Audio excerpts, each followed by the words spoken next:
Hello everyone, welcome back to my YouTube channel research home science by Varshika ma'am. आज हम लोग जो MCQ question देखने वाले हैं ये होगा दहेज टॉपिक से। इसमें आप लोग दहेज निरोधक अधिनियम कब पारित हुआ, दहेज प्रथा यह किताब किसकी कृति है या किसके द्वारा निर्मित की गई है, या फिर मध्यकाल में दहेज को किस नाम से जाना जाता था, आदि प्रश्नों को यहाँ पर आप देखेंगे। तो दहेज से बनने वाले सारे प्रश्न यहाँ पर आपको एमसीक्यू फॉर्म में कराए जाएंगे। तो चलिए देखते हैं आज का पहला वीडियो। दहेज प्रथा को समाप्त करने के उपाय हैं सामाजिक जागरूकता, कठोर कानून व्यवस्था, अंतरजातीय विवाह को प्रोत्साहन, इनमें से सभी। अगर हम दहेज प्रथा को समाप्त करना चाहते हैं तो इन सभी रास्तों को हमें अपनाना होगा। नेक्स्ट है, वर्तमान समय में दहेज प्रथा को क्या माना जाता है? एक उत्तम प्रथा, एक प्रकार की आर्थिक सहायता, एक सामाजिक बुराई, एक प्रकार की सौदेबाजी। आंसर होगा वर्तमान समय में दहेज प्रथा को एक सामाजिक बुराई के रूप में माना जाता है। देखिए आप लोग को यहाँ पे जो भी है होम साइंस की क्लासेस फ्री में चल रही है। आपसे किसी भी तरीके से किसी भी कोर्स या बैच या एमसीक्यू के लिए प्रैक्टिस के लिए पैसे नहीं दिए जाएंगे। तो आप यहाँ पे बिना किसी भी फीस दिए हुए आप चैनल को सब्सक्राइब करके डेली अपनी क्लास कंप्लीट कर सकते हैं। चैनल को सब्सक्राइब करने पे आप TGT, PGT, LTD, triple SB, MP TGT, PGT या फिर बिहार और इसके साथ ही नेट जेआरएफ, असिस्टेंट प्रोफेसर हर तरीके के प्रश्नों को या इन तरीके की परीक्षाओं को आसानी से पास कर सकते हैं। चलिए देखते हैं नेक्स्ट क्वेश्चन। दहेज प्रथा के उन्मूलन में महत्वपूर्ण योगदान दे सकते हैं समाज के नेतागण, विवाह योग्य युवक युवतियाँ, लड़कियों के माता पिता, इनमें से कोई नहीं। दहेज प्रथा अगर हमें रोकनी है तो सबसे ज़्यादा योगदान दे सकते हैं विवाह योग्य युवक एवं युवतियाँ। अगर युवक कह दे कि हम बिना दहेज लिए शादी करेंगे, युवती कह दे कि हम शादी में बिल्कुल भी दहेज नहीं देंगे, तो इस तरीके की जो कुप्रथा है वो समाप्त होने लग जाएगी। नेक्स्ट, दहेज निरोधक अधिनियम पारित हुआ था तो आंसर होगा 1961 में। किनके द्वारा हुआ था ये भी बता दीजिएगा, दहेज निरोधक अधिनियम। नेक्स्ट क्वेश्चन नंबर 5 है, प्राचीन काल में दहेज प्रथा का स्वरूप था शुद्ध सौदेबाजी, श्रद्धा, स्नेह तथा त्याग के भाव का प्रतीक, दिखावे की प्रथा। आंसर हो जाएगा श्रद्धा, स्नेह तथा त्याग के भाव के प्रतीक। लेकिन आज के समय में तो एक तरीके की ये सौदेबाजी भी हो गई और दिखावे की प्रथा भी हो गई है। लेकिन प्राचीन काल में दहेज प्रथा का स्वरूप था श्रद्धा, स्नेह तथा त्याग के भाव का प्रतीक। नेक्स्ट देखिएगा, दहेज क्या है? सामाजिक समस्या, व्यक्तिगत समस्या, आर्थिक समस्या, इनमें से सभी। तो आंसर यहाँ पे हो जाएगा दहेज एक सामाजिक समस्या है। दहेज एक सामाजिक समस्या है। यह आर्थिक समस्या नहीं हो सकती क्योंकि जो आर्थिक रूप से संपन्न व्यक्ति है उन्हें दहेज देने में बिल्कुल भी हिचक नहीं होती।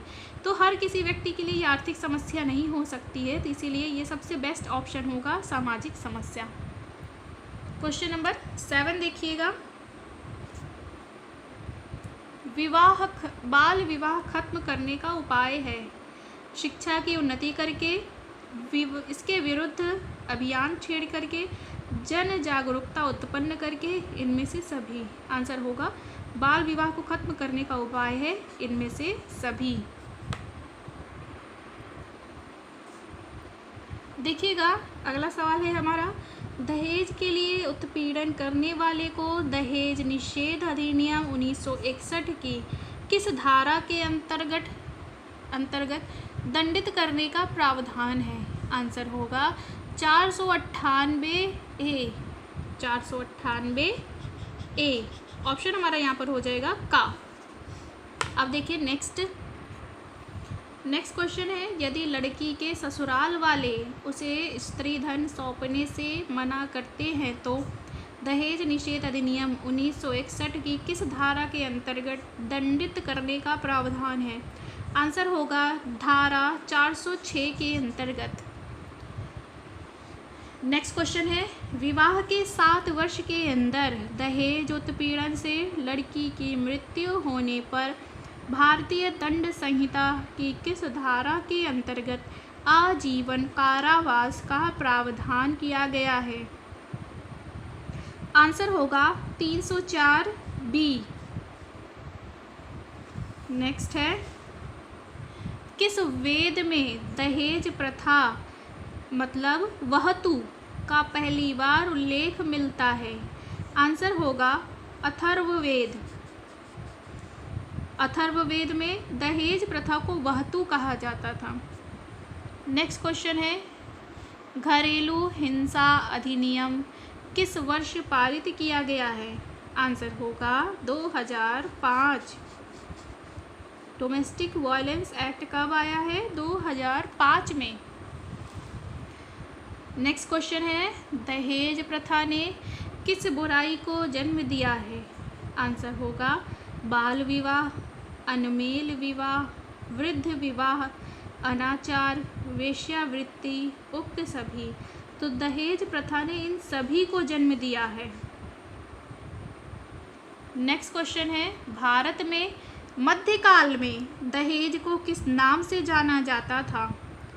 कन्या मूल्य, स्त्री धन, मेहर, वर मूल्य। आंसर होगा स्त्री धन। भारत में मध्यकाल में दहेज को स्त्री धन नाम से जाना जाता था। आपसे पहले भी क्वेश्चन पूछा गया है कि सामुदायिक क्या होता है, तो ध्यान दीजिएगा कि शादी, विवाह, मुंडन संस्कार या फिर कोई स्त्री विधवा हो जाती है तो एक संस्कार के रूप में, एक रीति रिवाज के रूप में किसी के द्वारा भी कैसी भी चल या अचल संपत्ति गिफ्ट के तौर पे पैसे नगद दिए जाते हैं, तो वह सभी धन सामुदायिक कहलाता है या फिर स्त्री धन कहलाता है और उस पे स्त्री का अधिकार भी होता है। नेक्स्ट है, संस्कृतिकरण की परिकल्पना दहेज के संदर्भ में M.N. श्रीनिवास ने किस वर्ष की थी? संस्कृतिकरण की परिकल्पना दहेज के संदर्भ में 1984 में की गई थी। 1984। अगला सवाल है हमारा, आधुनिकीकरण, आर्थिक विकास और दहेज निम्न में से किसकी कृति है? या फिर आधुनिकीकरण, आर्थिक विकास और दहेज, इसके लेखक कौन हैं? आंसर होगा एंडरसन। एंडरसन ने यह किताब लिखी है। फिर है, दहेज प्रथा एक लड़ाई है, यह रचना किनकी है? आंसर होगा इंद्रजीत कुमार प्रसाद। दहेज प्रथा एक लड़ाई है, यह किताब किसने लिखी है? इंद्रजीत कुमार प्रसाद ने। अब देखते हैं हम लोग क्वेश्चन नंबर 18। क्वेश्चन नंबर 18 है, दहेज प्रथा निम्न में से किसकी कृति है?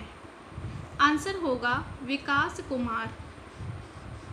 जो भी स्टूडेंट अभी टेलीग्राम ज्वाइन नहीं किए हैं तो इस वीडियो के डिस्क्रिप्शन बॉक्स पे आप जब क्लिक करेंगे तो आपको यूट्यूब चैनल का भी लिंक मिल जाएगा, जहाँ पे आपको क्विज़ कराए जाते हैं या कोई भी जानकारी हो, कोई भी नया नोटिस आया हो तो आपको समय समय पे दिया जाता है, तो आप वो भी ग्रुप ज्वाइन कर लीजिएगा।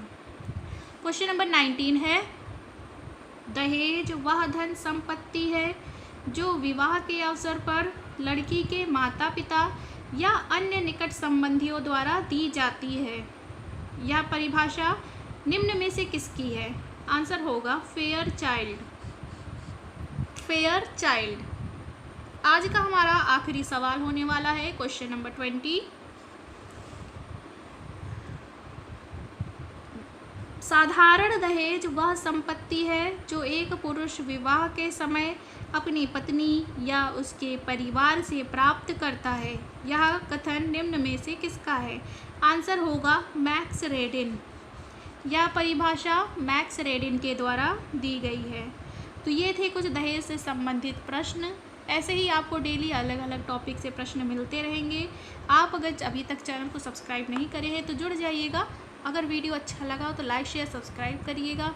और LT की भी वैकेंसी जल्दी ही आ सकती है, तो आप लोग एकदम मन लगा के पढ़ते रहिए। डेली आपको फ्री क्लासेस प्रोवाइड कराई जाएंगी। डेली आपको MCQ क्वेश्चन प्रैक्टिस के लिए दिए जाएंगे। ऐसे ही आपको डेली क्वेश्चन भी MCQ कराए जाएंगे, थ्योरी भी पढ़ाई जाएगी। तो आप चैनल से ज़रूर जुड़ जाइएगा, सब्सक्राइब कर लीजिएगा। वीडियो अच्छा लगा हो तो लाइक शेयर ज़रूर कर दीजिएगा। अपना ख्याल रखिएगा। धन्यवाद।